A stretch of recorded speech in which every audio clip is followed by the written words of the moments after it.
Ragda patties, ओली भेळ, पाणीपुरी आणि गरमागरम समोशासोबत जी आंबट गोड चटणी मिळते ती घरच्या घरी कशी बनवायची आज आपण बघणार आहे. चटणीला मार्केटसारखंच दाटसरपणा येण्यासाठी एक छोटीशी टिप पण आहे. तर व्हिडिओ आताच सेव्ह करून घ्या आणि एकदा नक्कीच ट्राय करून बघा. तर करायचं काय, कढईमध्ये 1 ग्लास पाणी टाकायचं, गूळ टाकायचा, गूळ किसून मगच टाकायचा म्हणजे लवकर वितळतो.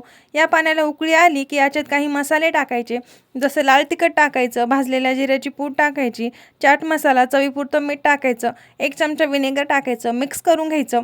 चटणीला मार्केटसारखा दाटसरपणा येण्यासाठी 1 चमचा मैदा किंवा कॉर्नफ्लॉवर एका वाटीत घेऊन थोडं पाणी टाकून मिक्स करायचं. गुठळ्या सगळ्या मोडून घ्यायच्या. ही मैद्याची स्लरी चटणीत टाकायची, मिक्स करून घ्यायची. 10 ते 15 मिनटं चटणी छान शिजवून घ्यायची. 1 चमचा टोमॅटो केचप टाकायचा. जशी जशी चटणी थंड होते तशी चटणी दाटसर होते, म्हणून थोडी पातळ असतानाच गॅस बंद करायचा. या चटणीला बनवून फ्रीजमध्ये 10 ते 15 दिवस आरामशीर राहू शकते. गरमागरम समोशासोबत ही आंबट गोड चटणी आणि सोबतीला कडक चहा म्हणजे स्वर्ग सुखच.